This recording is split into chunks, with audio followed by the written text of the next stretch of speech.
Commercial time on budget. Find out more at lancogroup.com.au. Lanco Group, your business partner for engineering solutions.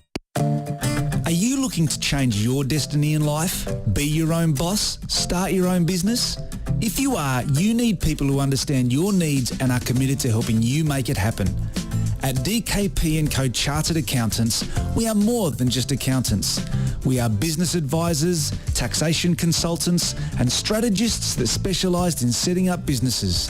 We understand the client and give them the very best customised advice and strategies to achieve their goals. Visit our website, dkpco.com.au, or give us a call today on 03 9023 9370. Fast, proactive, personal. That's DKP & Co Chartered Accountants. Team play.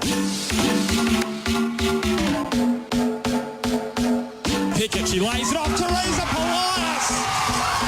It's an absolute peach. Is driving. What a hit from Melina Reyes. Wow. And Sam Kerr has a hat-trick. Minimum 1-0. Someone's fucking jump, yo, I bust them in the eye, and then I'll take the pumps home, feel it, Hopkins, Anthony jumping, I got more rhymes in the top, than a Dunkin' Donut shop, show up, I got pop from the kids on the Well, it's been a while, but we're back with Radio Dub. Took a little hiatus after the A-League women's season. Josh Parrish here with Pokuah Frimpong. Pokuah, we're back with a bang, though. We've got a big guest on the line. Absolutely. I'm very excited. I've wanted this guest for a while and, finally found some time, and I'm excited to have a really good chat today.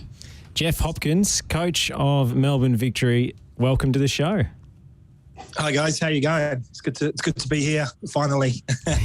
No, it's our pleasure, mate. Congratulations on the second successive championship win. What a wild ride that was.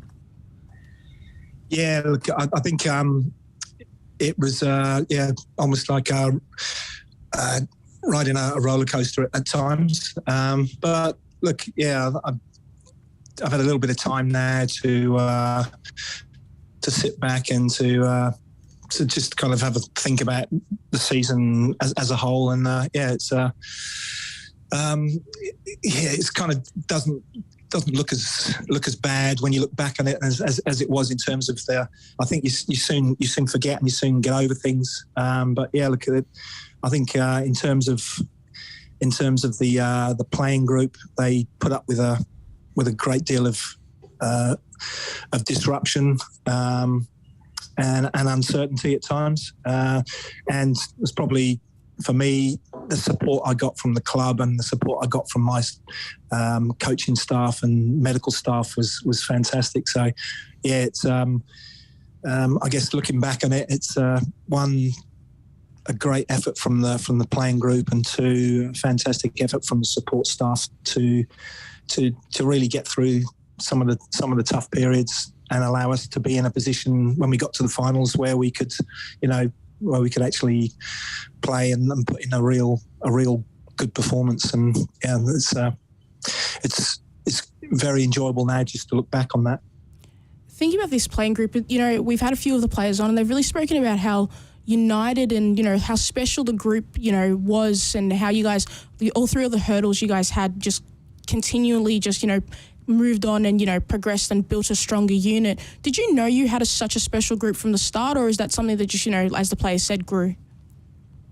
No, look, I think over time you build that group, and it's probably the group that we had last year. We had a very physically and I thought mentally tough group, and we did actually I say going back a little bit further, we do kind of recruit character as well. It's not just about the player. We do our homework on the players, and we try and bring players in that we have good reports on, good character, good people. So that kind of helps. But also, yeah, we do a fair bit of work on just on our team culture and what it means to play for us and be part of us, and Gareth Turnbull, my assistant, he does a great job. He kind of looks after that side of things, and he's got to take a lot of credit for that as well. But yeah, look, I think it's definitely making sure that you recruit the right people. It's not just 100% about football. It's about what type of players they are. Are they going to fit into our culture? Are they going to fit the team dynamics? And that definitely helps. But I think this year, as a group, we did lose some pretty big characters and some quite influential leaders. We lost Lisa Divana, we lost Annalie Longo, Angie Beard, we lost our captain, it was most probably. I thought we were going to be okay, but you never really know. But in terms of players stepping up and when they're asked to step up, just in the moment being great. I think a number of players did that this year for us. Well, speaking of losing big characters, at least on the park, you had to do it without Kayla Morrison, who is such a barometer for the side and someone who lifts the team when the going gets tough. Obviously, she was around the group the entire season. We saw her jersey hung on the back of the bench for the entire campaign, and there was that emotional moment between her and Leah Previtelli after the grand final win. But how do you go about replacing somebody like her who is, as a player and as a character, irreplaceable? Yeah, look, I agree. I think she's when we lost Kayla in that first game, obviously you lose a top quality central defender, and that was a problem for us for sure. In terms of her as just as a player, it took us. We had to adjust, we had to adapt, we had to play players out of position. And although Tiff Eliadis came in and did a pretty good job, and so did Amy Jackson, it wasn't their preferred position. They hadn't played there for quite a while, both of them, and it did kind of we kind of got through a couple of games, but we were just kind of papering over. And we at the time we were looking for a replacement. The window had closed, so we needed to get a free agent, but we had to get the right player in as well. So we did wait a little bit, and it kind of cost us in a couple of games. But the patience paid off, and we were able to bring in Brooke Hendricks, and she then kind of settled the ship, and things were okay, or much better than in terms of the team and the defensive stability. But it's the other side of things was more not more of a worry, but a little bit of a worry then to see how Kayla would react to the injury, how that would affect her, how it affected the dynamics of the team as well. But she was absolutely magnificent. She almost probably had a week where she had a little bit of a almost like a mourning period. Got used to the fact that this is a serious injury. She was going to be out of the team for a long time, and then she made her mind up that she was going to commit herself right the way through the season to the team, and making sure that she can just give something back to the team. It wasn't going to be on the field, but off the field she was amazing. And so she was there at every training session basically, right the way through, apart from when she was in hospital. And then she was there at games. She was there to our team breakfasts, when she was there to talk to players, to reassure one or two. She was there and just did a real captain's role. And she, I guess the other thing that she did was we then had to ask other players to step up. Leah Previtelli, our leadership group, Melissa Maisels, they needed help as well. Leah especially was into a position that she was a little bit foreign to her, and Kayla really helped her as well. I think the role she played in was probably helping Leah, because Leah turned out to be a fantastic captain across the season. She led by example, but also she grew as a leader through the season. And I think Kayla's got to take a fair bit of the credit for that as well. Now, Jeff, just as a person who's looking from the outside, this team, went through a lot of challenges, and even Kayla's, being around that group a lot. I'm assuming that comes a lot from, building a solid foundation, as a program for Melbourne Victory to attract players and also to keep players and to teach players, as they go, they go along their football journey. What do you think what do you think you had to do to build that kind of culture when you got to Melbourne Victory? Yeah, look, it was. I guess there were a number of things. I think we needed to maybe, as a club, commit to the players a little bit more than we did. I think when I first came here, the club was in a transition from Football Victoria to Victory, and yeah, look, I was almost in a position where it was. A lot of the roles weren't really defined, and we needed to step up as a club and just to put our hand up and say, this is our team. We're looking after this team, and it kind of took there was a little period of time where, as a club, that we kind of had to realise that and to step up. And once that happened, things started to happen and happen pretty quickly. I guess in terms of the players, I think that's probably and no, this is no disrespect to anyone, but we as a playing group, we didn't have the strongest playing group that we could have had, and we needed to commit as a club to making sure that we brought in better players that maybe suited our game style a little bit better, and maybe start planning for the future as well by bringing some good younger players that we could commit to for a few seasons, and players like Kyra Cooney-Cross, players like Melina Ayres that we could commit to for a number of seasons and say, look, we're committing to you. We want to build this. We want to build this program. We want to build this team into a team that becomes a winning team, and looks after our players and helps develop our players.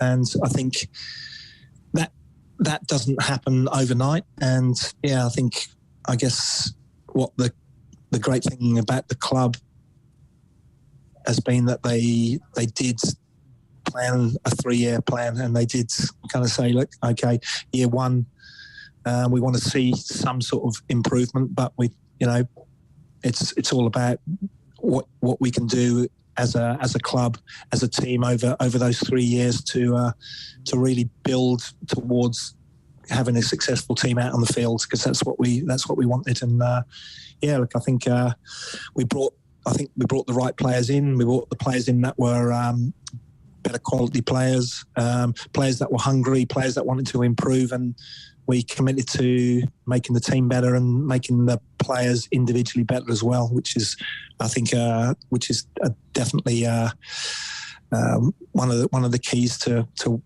how we did things. Jeff, what's the next step for Victory here? We've got this fragmented landscape in women's football at the moment where players go off to play NPL or overseas in the very, very long A-League women's off-season. And with the ecosystem as it currently stands, what in your view do you think Victory have to grow and develop to make this more of a year-round program that you can commit to player development on a longer-term basis, and you don't have these kinds of, interruptions in player development, not only for, the establishment of Victory as this kind of dynasty that you're building here, but also for the growth of women's football in Australia and the development of national team players as well? Yeah. Look, I think there's a number of things that need to be done.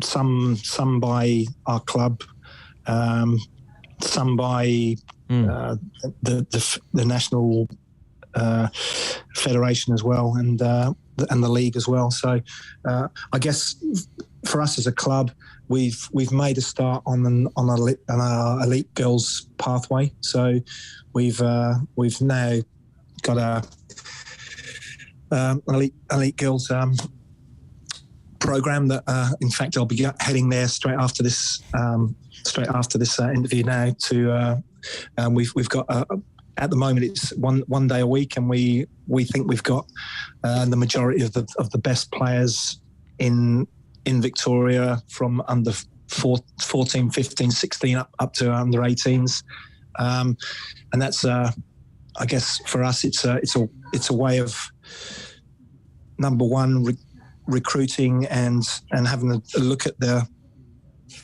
players that are out there. I think number two, giving the players that are playing either in the NCC program or in their MPL clubs an extra day's training, which I think we've all identified as our elite players need to play more football. They need to train a little bit more if they're going to improve. So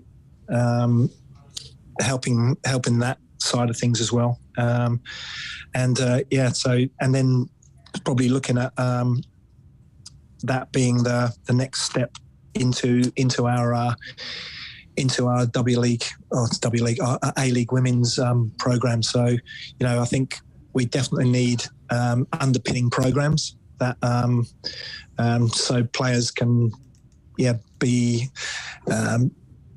maybe for want of a better word, trained in the way that we want them trained. They need extra work to make sure that they're technically sound, they're tactically sound when they get to 16, 17 years of age. That there's not things that are holding them back. And I think that needs to be done by ourselves. It needs to be done by, I think, all the A-League women's clubs now, that they need to get underpinning programs and get more involved in the development of the young girls that are coming through. I think in terms of us as well, and this needs to be facilitated as well by the league, that we need to improve the structure of the league. I know most coaches are talking about a true home and away, more games over a longer period of time, to then give our young players not just the kind of visibility of a league, but a league that's worthwhile and it's going to help develop them towards the next level of the game. And I say that can't be done by us alone, and that's got to be facilitated by the league and FFA through there. I think another massive thing is, obviously we've got the World Cup coming next year. That's going to be, or that could potentially be, a massive growth area for the game. I think it's going to be a huge success in terms of the competition itself.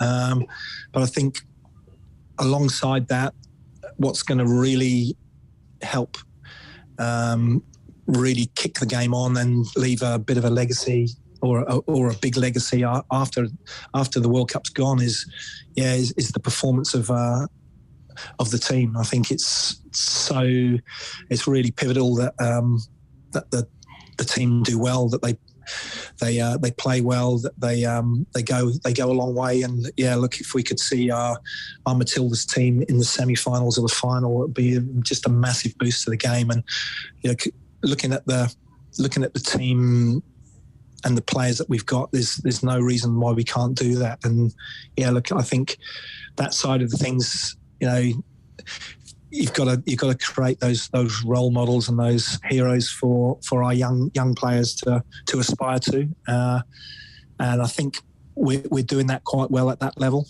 Now we need to give them a pathway as well that allows them to reach there if that's what they want.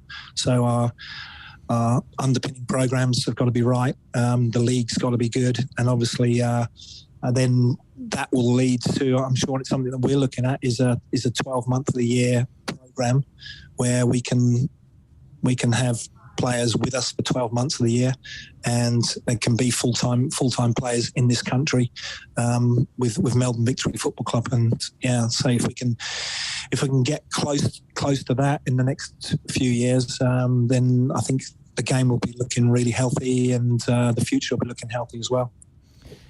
Jeff, it's a really insightful answer. Unfortunately, midway through, you committed the cardinal sin of calling it the W League. So anytime someone does that on this program, we've been making the same mistake all season. It's one in the swear jar, I'm afraid. Since 1990. Excuse me.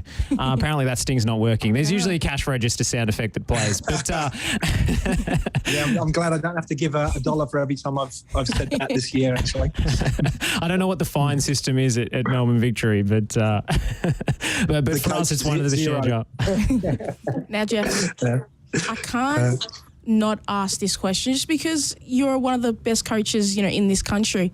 Have you ever thought about, coaching national team, or, obviously you've built something amazing at Melbourne Victory. Are you quite content at staying in Melbourne Victory and, fully seeing that out?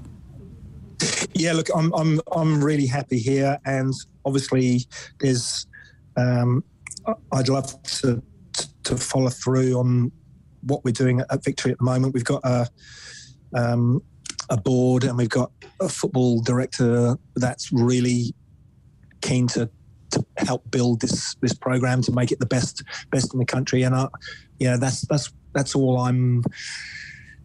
I'm really focused on at the moment. I actually have been involved with the national teams when I first came in up with Brisbane. I coached the under-20s team in a span of the World Cup qualifiers. In fact, we had a team that was full of these of the team that's actually playing for the Matildas at the moment. So with Sam Kerr and Emily Gielnick and basically nearly 90% of the group were in that team. So I've got to coach those girls and coach them.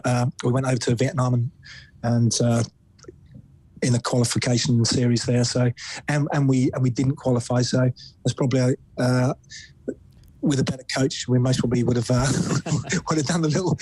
maybe should have done a little bit better. But no, I've had a taste of that, and I really enjoyed it. But at the moment, my days are pretty full with making this the best team that we possibly can in the lands. What do you make of the Matildas at the moment? I'm sure you were glued to the New Zealand friendlies recently. We were pretty encouraged by some of the improvements we saw in those games. Just as a fan of women's football and as someone who's passionate about it, what do you make of the side and how they're progressing towards the World Cup? Yeah, look, I rate that side really highly, and yeah, look, and I've got trust in the coach that everything he's talking about, he's got a plan. I think it was some of the results early on obviously were unfortunate in terms of losing games, but I liked the kind of process around how he was doing things. So yeah, look, I'm 100% behind him and 100% behind the group of players as well. We've got a fantastic group of players, and I think it's very, very easy to be negative and to look at some of the results and say they should have been better and most probably they should have done. But I think we need to get behind them. We need to. I think, especially coming into the World Cup at home, I think there's going to be a lot of pressure on the players, and they've got to see like a real united front behind them. And I think if we can make sure that we do get behind them and really back them, I think this could be just having the World Cup here is going to be amazing anyway. But having a World Cup where our girls are playing well, our girls are winning games, our girls are progressing to the latter stages, it's going to be so exciting, and it's just going to give the whole of the country a real buzz. And I'm comfortable. I'm confident that the team's heading in the right direction, and I'm confident that they'll do well when push comes to shove in the real big games. Now, as a coach, of Melbourne Victory, you've got a lot of players in that, Matildas, set up at the moment. One of your key players, Alex Chidiac, had a phenomenal season this year, and she's, getting back into that Matildas, group again. What position do you see as her, true position? Because, there's been talk of her as a number 6, and, playing a little bit higher as a number 10. What do you see her as, her, the spot that she plays her best football? Yeah, look, Alex is just a really talented player. She can, and that's the good thing I think she's shown this year is that she can play as that. She can play as an outright number 10. But I think she prefers to start a little bit deeper and to move forward. She's a very, very clever, intelligent player, and I think to just drop her into the hole and to allow her to be marked doesn't kind of suit her game. She likes to drift, so almost like a bit of an 8 that when we're deeper in the build up, she gets involved in the build up, gives the ball off to other players, and then as play develops, she drifts forward and then picks the ball up again, maybe in that number 10 role. Is just in front of the back 4 in the pockets of space, but she gets into those positions. She drifts into them, and she goes into them in her own time and at the right moment. I think definitely she's a player that needs to be. You need to get the ball to further upfield because she can create. She can see the passes. She can dribble.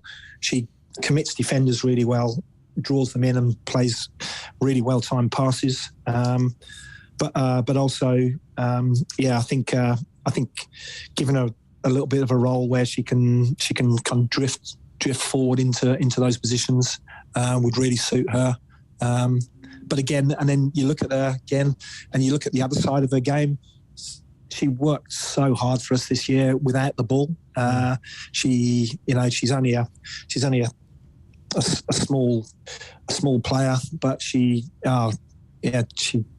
amount of work she gets through, she can tackle, she's physically good, quick off the mark. So she's if I was looking at her getting close to a complete midfielder, then she's not too far off it. And so I guess the other thing about her is that she has got that versatility. So you can, if that's the role that you want for her, this a bit of a freer role where she can move around.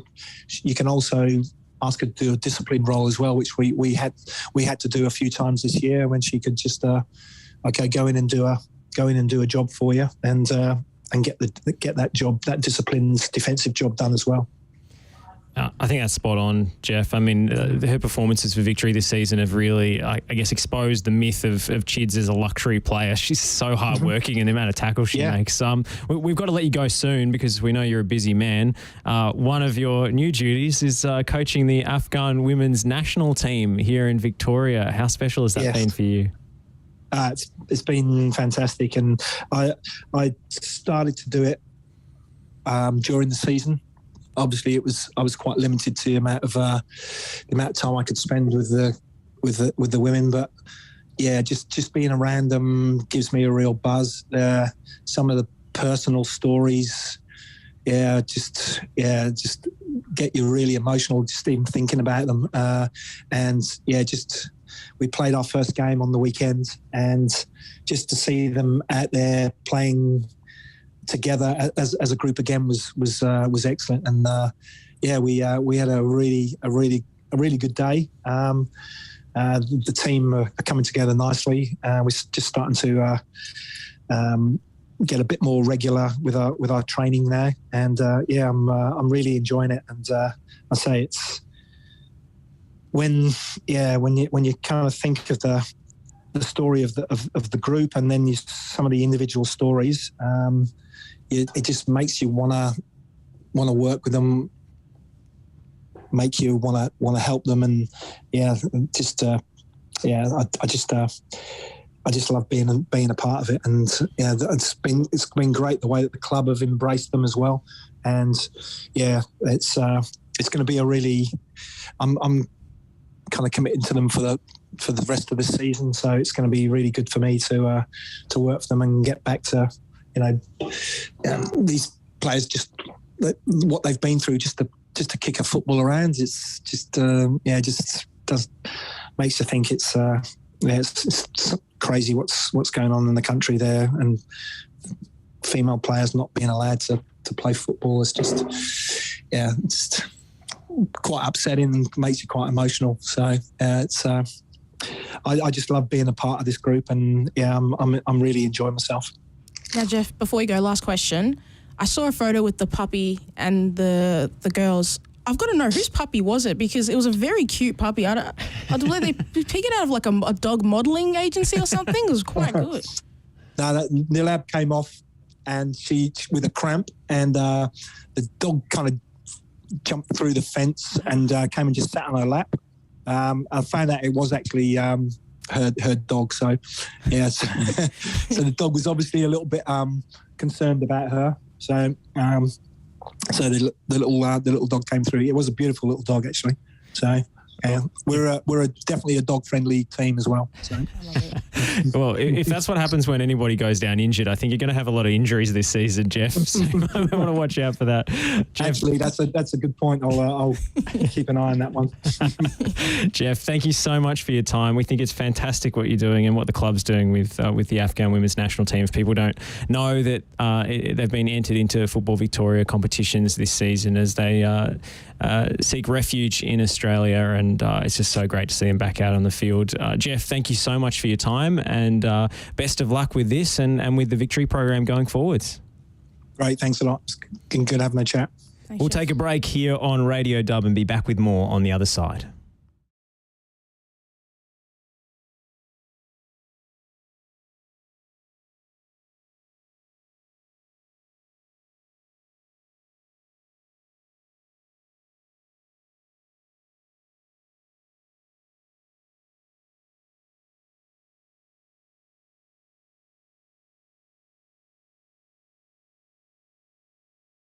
Them the very best customised advice and strategies to achieve their goals. Visit our website dkpco.com.au or give us a call today on 03 9023 9370. Fast, proactive, personal. That's DKP & Co Chartered Accountants. Since 1998, Lanco Group has been providing superior civil engineering solutions and advice to developers, local government and service authorities across Australia. Lanco Group is known for delivering sustainable, efficient solutions. By working closely with clients, Lanco Group is able to meet the complex infrastructure requirements for residential, commercial and industrial developments on time, on budget. Find out more at lancogroup.com.au. Lanco Group, your business partner for engineering solutions. They try to open up the Dutch via another route. Iniesta's in the middle all alone. If Fernando Torres can find him, it's stabbed away uncomfortably to Fabregas. Surely now, Spain have won the World Cup for the first time in history. Andres Iniesta has broken Dutch hearts. You're listening to FNR, Football Nation Radio.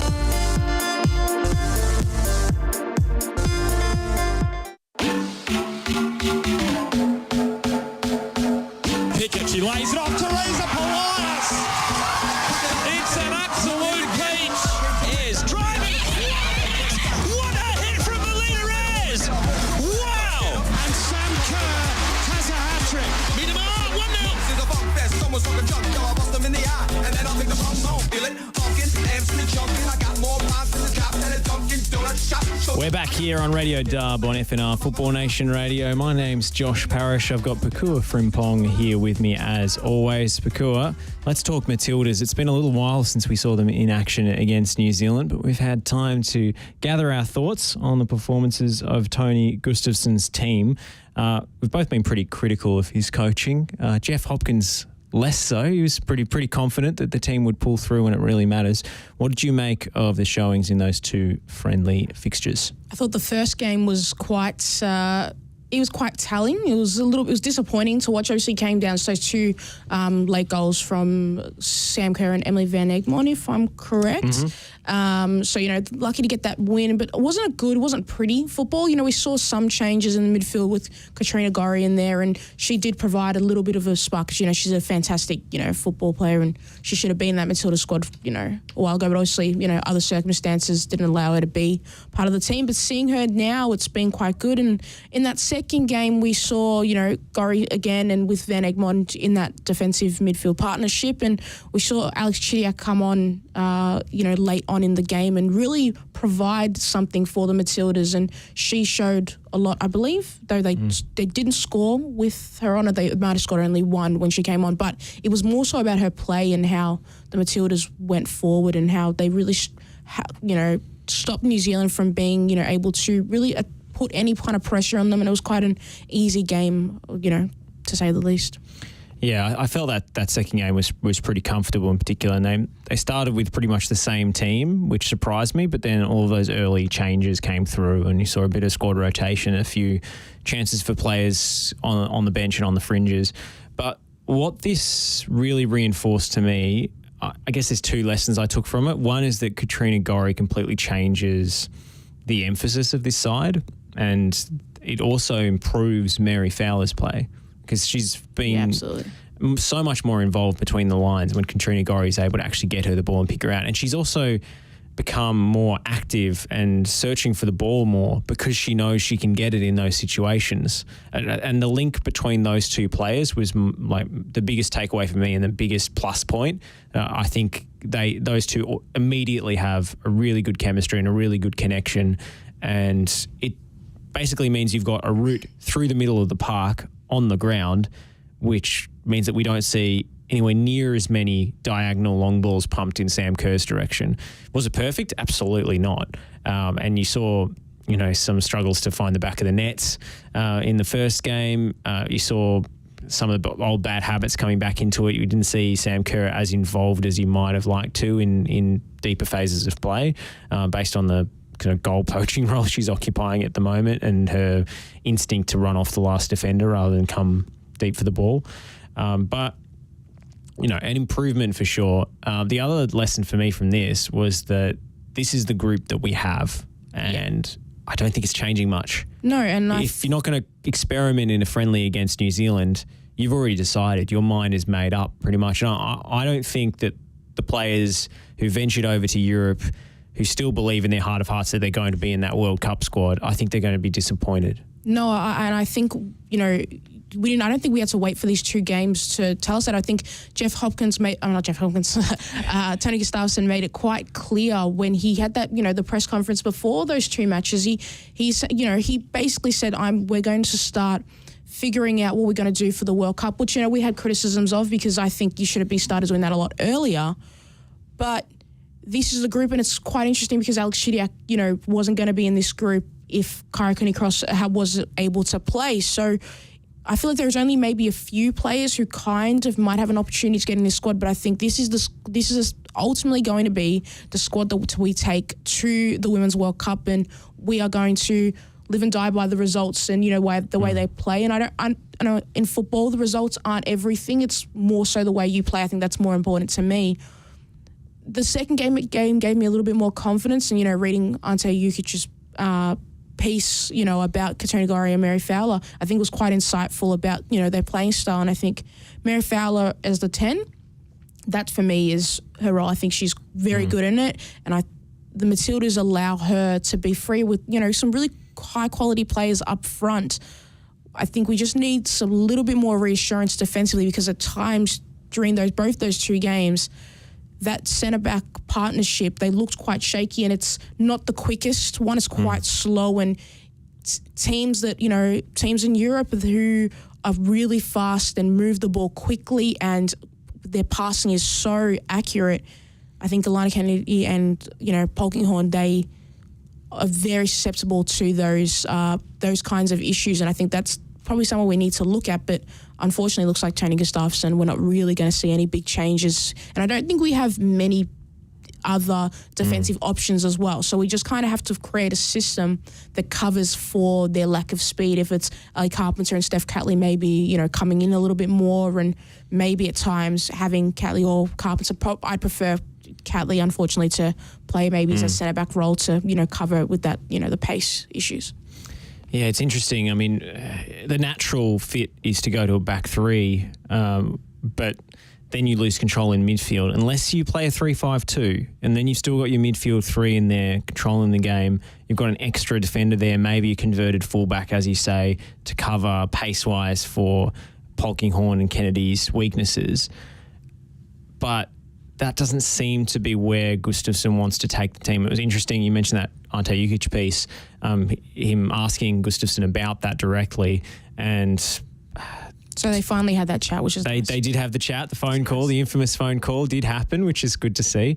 And his answer was basically that from a purely tactical standpoint, that makes sense, but the players don't spend enough time in that system at club level for them to learn it in time for the World Cup. And they don't have enough time in training camp to implement that. And I disagree with that. I think the players are capable of adapting quite quickly if they're given clear enough instructions. But it was at least good to hear the rationale directly from the national team coach. I think it's a fair point in terms of, the players learning this, because it is a quite, a drastic, a little bit of a big change. And I don't think many of those players, their teams play in that type of style, because a lot of European teams, women's teams, don't play like that traditionally because they're not forced to. However, I do think this ultimately comes down to Tony Gustafsson not preparing earlier and using other camps as a way to, implement a system that's that could be beneficial. Because if he's saying it's the correct tactical choice, why was it not a correct tactical choice that you thought of a while ago? You're getting paid a decent amount of money to be the national team head coach. Did it not ever cross your mind that this could have been an option for you? And why didn't you try different styles earlier? Why are we now, these are the styles we have to stick with. We live and die by them. And sometimes we fall quite, when we fall hard, and, we don't have as much room to, pick ourselves up and really make big changes. Tony G at the moment is like a uni student who did his assignment the night before and actually did, a fairly good job, but at the last minute and said, oh, look, I could have got an H1, but unfortunately, I just didn't have enough time to study. And you're thinking, well, you actually did. You just weren't familiar enough with the playing group when you took the role, and took too long to find the right formula and group of players that actually works. And the failures at the Asian Cup reinforced that. So we've had to go back to the drawing board later than necessary and come up with a solution that can be implemented in a shorter space of time. Still, Gorry changes the equation. If Chids is in the picture, she changes the equation just through their preferences as midfielders and their qualities, even regardless of any overarching instructions from the manager. That does make the Matildas a better side. If Chidiac ends up being the final squad, I have no idea, but the fact that she was able to get into this one, albeit as an injury replacement player, and had the opportunity to impress Tony G in the flesh, in person, that's a positive for me. But as for other fringe players like, for example, Angie Beard, who we've been angling for a long time. I just don't get it. That one, honestly, that's probably the biggest question I have. I don't think you can tell me that she's not good enough to make this squad. Like, I don't think you can tell me that there are 3-4 players better than her, or like 2 players better than her in her position that, deserves to be in the squad more than her. I think she's consistent, reliable, she has experience in big moments and high-pressure moments, and that is what the World Cup is.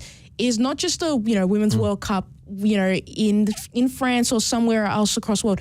It is at home, and it's a lot of pressure playing in front of home fans. And obviously the discourse around, the Matildas, everyone wants to be really positive, and everybody wants to be, we're just so grateful the women's sport is, here and so. But we have to be, critical, and the pressure is going to be on for it to do well, because it's not just about the Matildas doing well. It is about growing the game in this country. There is more than a trophy at the end of it. There is it goes so much deeper than that. Blind faith and nearsighted positivity does the national team no favours. It's condescending and it'll end up with a reality brick to the face at the end of it, when it's all said and done. But I use Angie Beard as an example of players who haven't got a look in so far and probably are locked out of the picture now. And that's a shame, because the door, in my opinion, should always be open to new players based on form, regardless of if the tournament's next year or next week. Until you have to actually submit your final squad to FIFA, the door should be open to new players to force their way in. And that doesn't seem like it's the case. It seems like we still have this really ingrained hierarchy in the Matildas setup. And that's disappointing to me. And I don't know how to change that. And I don't know that that's entirely down to Tony G either. That hierarchy was in place before he got there. No, I think that just comes down to, a system and a setup and a poor foundation to say, I've said it multiple times. I think the foundation is the key to everything. No matter what you do in life, in every aspect you go about the way you are as a human being or whatever businesses you're a part of, if you have a poor foundation, you cannot build from there. And I think the foundation is not solid. It's crumbling, little pieces are coming off here by, and you can maybe fix it with a little bit of this and fix it with a little bit of that. But at the end of the day, when the big pressure comes and you put a lot of big load on, that concrete, it will crumble because you haven't set up proper precautions so you can, succeed at, the highest level possible. Oh, I guess Katrina Gorry in that metaphor is the duct tape that we're... She's a little bit stronger than duct tape, though. Papering over the cracks. Yeah. But we'll see if she can, her force of playmaking will at the base of that midfield. She was good, though. She was so really good. So nice to watch. We spoke about her when she, in the A-League Women's season. She's been phenomenal, and her playing style is... she's just so creative. With better players as well, so because she's been so frustrated at Brisbane this season with the results. And just like her drawing players in, and just the way she gets every player involved, it's so interesting that one player can solve, some really big questions that we had about the Matildas. But going forward, she provides them so much. We just need a little bit more defensive cover, and we've been saying that for a while. But that question is a lot harder to, answer than the attacking ones. Because I think we have the players available to create a good attacking system. Just the defensive ones I'm not quite sure what the real answer is for that one. Well, speaking of which, I reckon we should take a quick break. And on the other side, I want to talk a little bit of WSL. I want to hear from you about which Matildas players are in form, which teams are looking to challenge for the title, because it is a pretty tight title race over in England at the moment. So we'll get into that on the other side of this break here on Radio Dub. Since 1998, Lanco Group has been providing superior civil engineering solutions and advice to developers, local government and service authorities across Australia. Lanco Group is known for delivering sustainable, efficient solutions. By working closely with clients, Lanco Group is able to meet the complex infrastructure requirements for residential, commercial and industrial developments on time, on budget. Find out more at lancogroup.com.au. Lanco Group, your business partner for engineering solutions.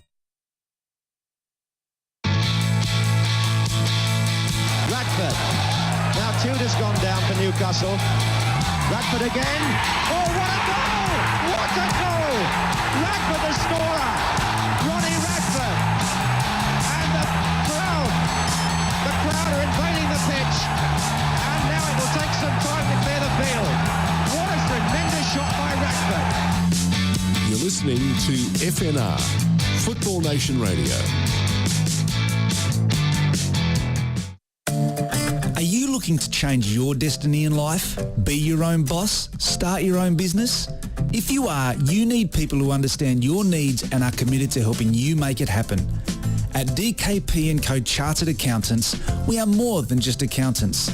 We are business advisors, taxation consultants, and strategists that specialise in setting up businesses. We understand the client and give them the very best customised advice and strategies to achieve their goals. Visit our website, dkpco.com.au, or give us a call today on 03 9023 9370. Fast, proactive, personal. That's DKP & Co Chartered Accountants. Maloney takes, and it's in! It's Ben Watson! It's Ben Watson for Wigan Athletic!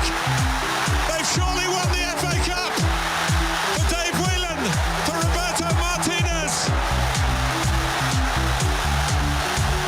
You just cannot write scripts like this!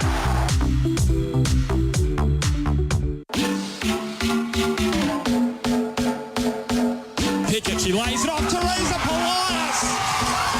It's an absolute peach. Is driving. What a hit from Melina Reyes. Wow. And Sam Kerr has a hat-trick. Miedemar, 1-0.